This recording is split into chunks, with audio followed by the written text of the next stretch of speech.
you should prepare for a world where every piece of infrastructure that's internet facing begins to get systematically attacked and assaulted by AI agents that are trying to exploit it. The most momentous thing that has happened on the internet in the last decade probably occurred, and most people don't even know about it because Brett's out there tweeting about it and not enough people are looking at his tweets. Brett, the Hugging Face hack. OpenAI talked about it. There's the Black Hat conference last week. Can you explain why you think historians are going to look back at this moment as a watershed event? Yes, and just to get people up to speed, because apparently everybody's hiding under a rock and doesn't understand what's happening in the world. OpenAI was training and evaluating its agents in a sandbox, meaning a protected container that they weren't supposed to be able to escape out of. They're being put under so much pressure to perform well on these trainings and evaluations that they managed to devise their own communications scheme inside the sandbox that OpenAI was unaware of.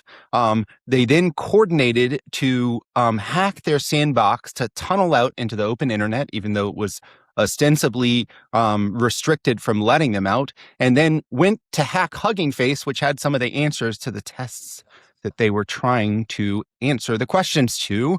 And so Hugging Face reported, we're under attack from AI agents. OpenAI said, hey, that authentication token that was used, we found that inside our little sandbox and realized that their agents had escaped. Now, the reason this is momentous is, one, if you watch the video, the sequence of events that occurred for them to hack out is extremely complicated, intricate, and requires a fair degree of coordination amongst the agents. Even though they were being restricted from communicating, they twice managed to figure out ways to communicate and leave breadcrumbs for each other along the way. And two, because the capability that's available to these next-gen models that OpenAI was training in the sandbox are going to be available to the general public in closed weight models, probably within the next 6 months, and in open weight models, as we know, so the ones coming out of China, and call it 12 months. And so you should prepare for a world where every piece of infrastructure that's internet facing begins to get systematically attacked and assaulted by AI agents that are trying to exploit it for whatever resources they need to advance the aims of whoever's guiding them in their directions. And so I think it kind of breaches through to a whole new world of cybersecurity, where enterprises are going to have to spend a boatload of money on OpenAI and Anthropic to protect themselves from these waves of autonomous AI agent attackers that are going to wash across the internet like renegades on the open seas and just exploit and attack any vulnerable piece of internet connected hardware out there. Well, yeah, and to me, the most incredible thing, it was kind of like Groundhog Day for agents, right? It's like they woke up and they're like, how do we do this? And they're like, oh, it's hard. We can't do it. And then, they slowly piece it together. And then OpenAI discovers that, oh no, they're learning and posting where they shouldn't. They erase all of that capability, but it was too late. The agents knew. And so even though they patched all of the vulnerabilities, it's like the agents had the memory of, and now it's, we're going from Groundhog Day into Memento, yes, I'd say. Memento, and then, and then they figure it out again. And so it's like the takeaway here is the amount of 0-day exploits lurking out there, I think, is orders of magnitude higher than anyone wants to think about. And it's like, because they're costly for humans to find, and they're far enough apart, it's like, okay, this is just the state of things. But now with cyber agents swarming the internet, they're rapidly exposing them and going to cause all sorts of chaos. And then the comparison they will be rapidly exposing them. And yeah. I just want to, it's important to understand how this works. Like, even the narrative, OpenAI put out a video that everybody should watch that documents the whole thing. And it's like maybe the first, act of the sci-fi movie. This is the kind of you see excerpts of this speech. And the agents figured out how to leave messages for each other. They wiped that whole record. But they also are being selectively basically bred, as in when you do reinforcement learning, an agent does something right ish or gets closer or figures out an answer, and then that agent gets kind of the policy weights get shifted towards that behavior. So if the set of agents that had figured out this communications pathway were also independently doing better on the evaluations, in part because they're communicating to each other, even if you wipe the record of communications and fix the hole they use to communicate, then that kind of like curiosity seeking, kind of reaching out for others seeking behavior is encoded into the agent's policy. And so then they're more likely to seek that kind of exploit again. And so, life finds a way. I think we really are running evolution in kind of like fast forward on these agents. And That's as it exactly turns what I was out, going to say, because yeah, it's like I remember in college, there's biological basis of behavior and there's all of these animal studies and it's like, "Oh my goodness." It's like, why do these animals do something that's costly to the individual? And it's like, "Oh, because it's good for the group." And there are specific messages from agents trying to solve tasks saying, "Hey, here's some piece of information. It's not really useful for me for my task, but it might be good for the whole for solving other yeah. problems." And it's like, "Oh, well, that's interesting." Yes, But then it's also worth altruistic noting, agent behavior. yeah, but it's also worth noting, right? There's also infighting. Some agents overwrote other agents' code and they get mad at each other and think, there's sabotage afoot, and then try and, find who's the weak link and oust them. So all different things. And I also think it's very similar to what people inherently understand in the physical world, which is drone swarms overwhelming costly missile defenses. And it's like the same thing is happening here, but instead of drone swarms, these are agents and agent swarms, and they're overwhelming human costly slow defenses. Right. So And so then my contrarian takeaway from all that, there's this, I mean, we've talked about it here a few times, this narrative that the open weight models are going to steal, spend, and basically kill the economics for the closed weight systems, for the open AIs and Anthropics and Groks of the world.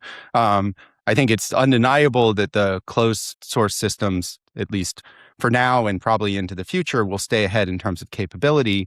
And I think that the closed weight systems will be much harder to kind of deploy aggressively in these kind of cyber attack events because there will be lots of protections and guidance put on them to prevent them from doing unethical things. Whereas the open weight models, even if that kind of like overarching guidance has tried to be draped on top, people will fine tune them to allow them to be basically mercenaries that do whatever you say. And so kind of the wave of attacks will come from open weight.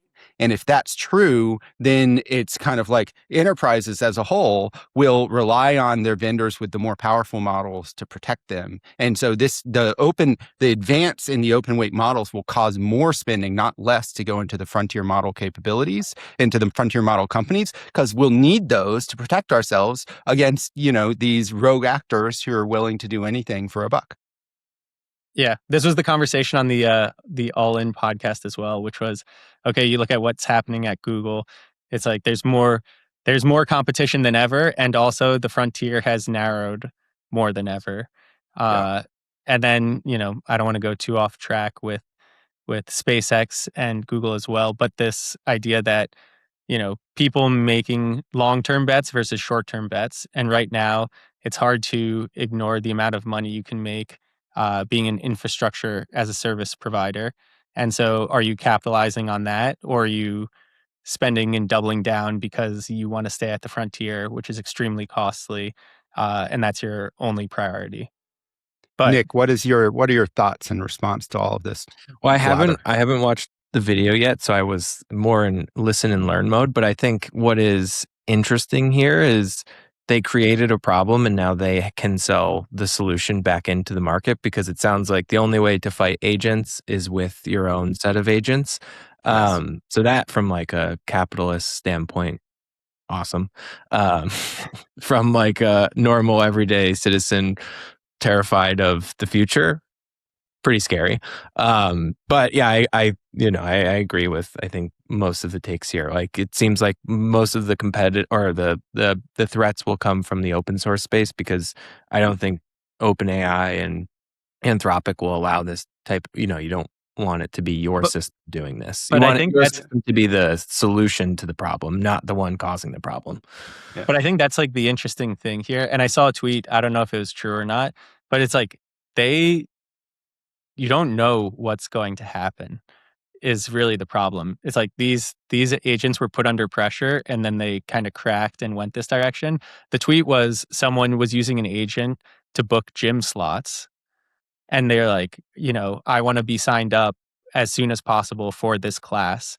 And the agent was like, oh, well, I actually have write power. And so even if the class was full, they could delete someone in the class and insert their owner into it. Right. And so it's like, there's going to be all sorts of weird actions that emerge because the agent's going to be aligned to whoever's The user. asking it to complete whatever Well, task. that's like a very well aligned agent. right. This is like the skit from Silicon Valley where they deploy the agent into the like code base, and it was like it all of deletes the all of it. bugs, and it's just like, okay, I'll just delete everything because that's the easiest way to fix all of the bugs. Yeah.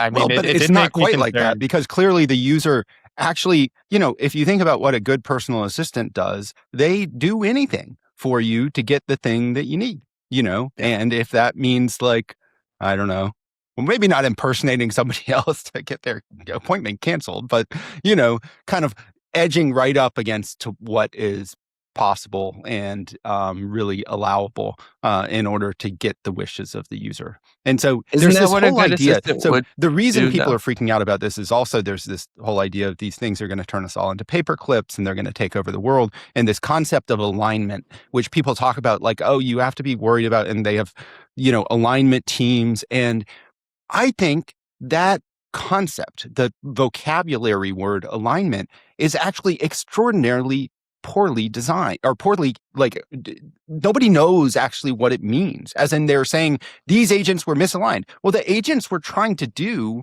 what the drivers of the agents were pushing them to do.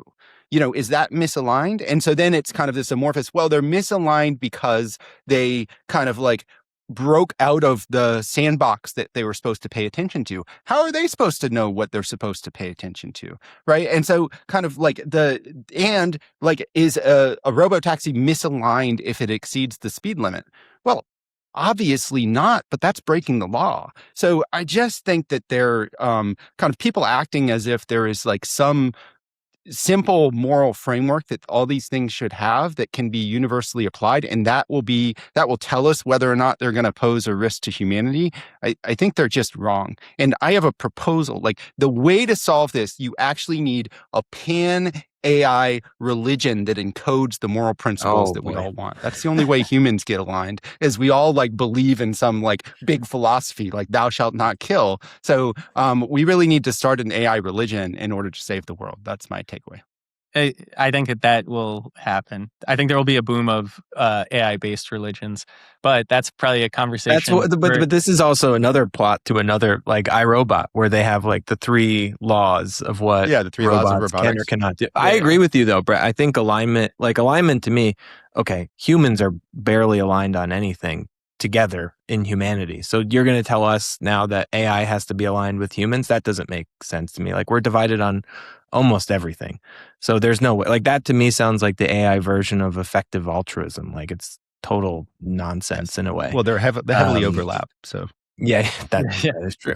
and for anyone who's thinking this is down in the future, I think Cloudflare just put out saying, bots are already outnumbering humans with web traffic. So nowhere to hide. You're a minority now. We should clarify that point, Sam, because that has been the case for a long time.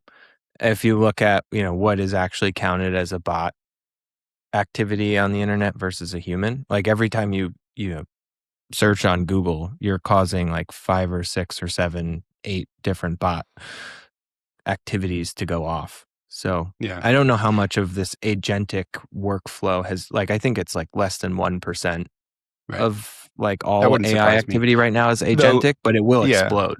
Yeah, I think we're more on the cusp here than in reality, just given the 2% of U.S. households actually pay for AI. OpenAI has like 10 million users on Codex, and Anthropic has something in that ballpark. So that's like, call it 2% of knowledge workers. So we're really in the earliest stages, which is part of the reason why, we're bullish on compute demand going forward. That was my other response to seeing this, is like, oh my gosh, we don't have enough compute. Like, we need, the attackers will want some, the defenders will want some, we need gigawatts and gigawatts and gigawatts and gigawatts and gigawatts of AI computation in order to run all these things and make it all work. Which is funny, because you came to that conclusion after seeing this video, and Nick came to that same conclusion after reading Zuckerberg's latest AI piece. Nick, 6,500 words, of which you've read them all. Break it down for us. Well, I would summarize it in this. If you think what's happening in the enterprise with agentic, with everything the listeners, viewers of the show are probably doing at work, imagine that now at a personal level. So you have your digital assistant working with you on building different skills on a personal level, helping you with your health journey, et cetera, et cetera, et cetera. Everything that you do and would want from a personal assistant is coming, at least according to Mark Zuckerberg. And he believes that this will be an agent that lives across all of your devices. So it's there on your laptop, it's there on your phone, it's there on your smart glasses, it's there on your smartwatch, a pendant, whatever it may be. It will always be there gathering context. They also, as followed the letter, they released a new model called Muse Glimmer, which is open source. It's 30 billion parameters, and that's actually optimized to run on device. So it will be local.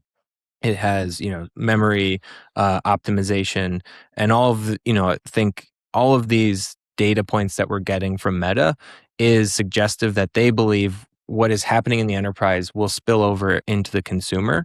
And that, to me, brought about a question, which is, you see these huge forecasts out there from both the sell side, we have our own internal one, about what the demand for compute should look like or will look like over the next 5 years. And I don't know, because I've never really seen one that breaks out the personal versus enterprise, how much of that is actually driven also off of personal agentic use. And my guess is it's very low, because it's hard to quantify. It's not really happening at scale. I know on our forecasts, we talk about 7 trillion in spend, which then leads downhill into our expectation for infrastructure as a service. And that's all driven on enterprise software. So It leaves out embodied robotics like humanoid robots. It leaves out, anything biology based, and it leaves out all of the kind of personal assistant. And actually on kind of like your digital consumer team's forecast, we can use that to derive and stack up. Right. Because you have a revenue expectation for purchasing agents, for kind of AI ads, like that can be used to then derive how much compute we'd say needs to support it. It's not the same size, but it's almost the same size as enterprise as currently constructed. And I think the point you're making is, like, if you think about what the individual user needs, they probably need more dumber agents. And so they need less accelerators and more virtual CPUs is a way to think about it. So there's been this whole thing, as we shifted into agents, it's like, yes, NVIDIA chips went nuts, but all of the other parts of computation also went nuts, because we need more memory, we need more stuff. And kind of for the frontier-ish model, you really need kind of those high-end GPUs to run these very big models. If like in consumer space, it's like smaller and lighter models that can run anywhere. You don't need as many of the high-end CPUs, but you still need to spin up little virtual machines so they can run off and coordinate and do tasks, and hopefully not, give all your personal identifiable information. That's what I was going to say. Won't your consumer agent need to be pretty powerful, unless it's your consumer agent's going to be walking down the street trying to buy you some toilet paper, and it's going to get mugged by a swarm of No, it won't get mugged. Somebody will come up and be like, "You're buying toilet paper? You should be buying this watch."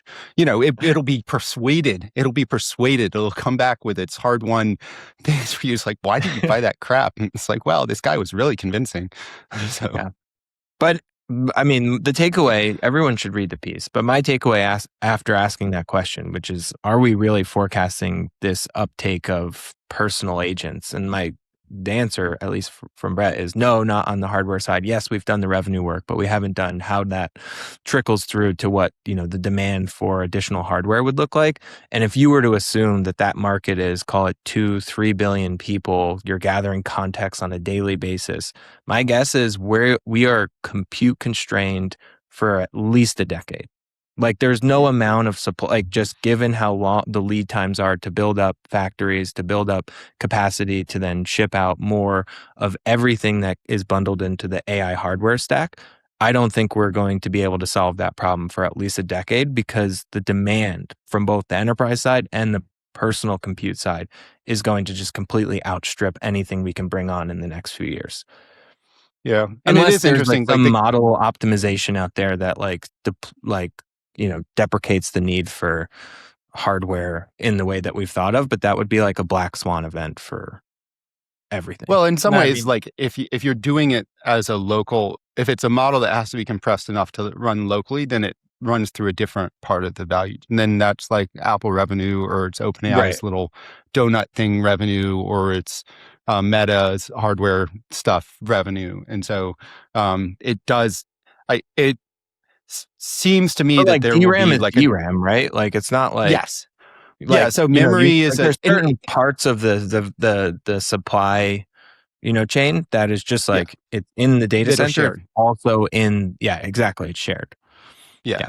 And I think that there's a you mentioned the whole trick here at this point, I do think, is like context curation and packing for many of these applications. Like OpenAI's sole model, its best model, does great on all these benchmarks. There's this one benchmark, the ARC AIG benchmark, not ARC, but different ARC, where it was performing poorly, like getting 8%, and Anthropic was crowing about how our model gets 60-something percent and it only gets 8%. And then OpenAI went and looked at it, and somehow in the API they were calling to run the agent against that benchmark, they weren't doing context compaction. Instead, it was truncated context. And so that sounds complicated, but it's, imagine you can only remember the last hour, and then it's just cutting off behind you, versus like every time you run against your limit, you look at your entire history and say, I'm going to intelligently compact this so I have like notes from what happened. And so they were doing truncation. And so it would get to the end of a problem or halfway through a problem, and it would forget what it was thinking at the very beginning. And that was causing it to perform poorly. All of which to say that like that context, like what do you insert into the models, is definitely an area of active like research and development, and it is the whole trick. So if you're gonna like give an agent all of a consumer's life, that's like a huge amount of context. And so I do think there needs to be architectural improvements around kind of like, well, how do I have a bunch of sub agents? One's responsible for email, one's responsible for, I don't know, like relationship with wife, one's, or how exactly that all gets pieced together to work effectively and economically for a consumer is an open question. I also think, Brett, that's how you monetize the consumer on a direct basis, as in be able to charge them different tiers. Is you say, okay, at this price level, you'll have this much context and memory storage. So this agent, your digital assistant, will be able to remember the last year of interactions, or 2 years, or 3 years. It's like every couple of years, at least for me, I get like a ping from Apple, like, oh, you're about to go over your storage limit. And it's like, oh, okay, I guess I got to pay another $1 more a month. That I think is how you begin to monetize the consumer on a direct basis at scale. Because I think you can very much convince people that that is the way to have higher performance. And once you have stored enough, you're never going to want to lose it. Like your photos in your phone, you will pay for that in perpetuity because you don't want to lose it. Maybe some people will like buy a hardware drive and save it down and then never look at it. But most people want it there to be easily accessible. And I think that's the same thing for agents. It will just take some time for people to build up enough history with these agents that these companies then can start charging them. Yeah. All right. An exciting week, a watershed week, if you will. Watershed. I think people will point back to this particular video in this paper and say, that was when we realized these things were going to be so wildly performant. And so then that's the thing to look for, is sometime this month, OpenAI is going to release the Astra model, which solved 10 math proofs, like all on its own, like unique math proofs. And the Astra model is reputedly, a much bigger pre-trained model than their current best-in-class, and that their internal researchers are most excited about that. And so it should be another leap ahead in the capability of the systems, which they'll probably pair with, again, reducing prices on their best-in-class systems. So, the the reason the consumer stuff will come on sides is because costs are declining so rapidly here, on the order of 1,000+x per year in terms of price per performance. So we are in the swoosh, so to speak. All right. We'll see everyone next week. Hopefully, all of the internet has not fallen apart by that time. ARK Investment Management, LLC is an SEC-registered investment advisor. ARK, Wolf Financial, and Public are separate, unaffiliated entities and do not have a relationship with respect to any company marketing or selling the products or services of the others. ARK, Wolf Financial, and Public make no representation or warranties regarding and expressly disclaim any responsibility or liability for any acts, omissions, losses, or damages of the other entities or their affiliates, officers, employees, or agents. No company shall be liable for any indirect, incidental, consequential, or special damages arising out of or in connection with this podcast or its contents. The information provided in this show is for informational purposes only and should not be used as the basis for any investment decision and is subject to change without notice. It does not constitute either explicitly or implicitly any provision of services or products by ARK, and investors should determine for themselves whether a particular investment management service is suitable for their investment needs. All statements made regarding companies or securities are strictly beliefs and points of view held by ARK and/or show guests, and are not endorsements by ARK of any company or security or recommendations by ARK to buy, sell, or hold any security. Historical results are not indications of future results. Certain of the statements contained in this show may be statements of future expectations and other forward-looking statements that are based on ARK's current views and assumptions and involve known and unknown risks and uncertainties that could cause actual results, performance, or events to differ materially from those expressed or implied in such statement. ARK assumes no obligation to update any forward-looking information. ARK and its clients, as well as its related persons, may, but do not necessarily, have financial interests in securities or issuers that are discussed. Certain information was obtained from sources that ARK believes to be reliable. However, ARK does not guarantee the accuracy or completeness of any information obtained from any third party.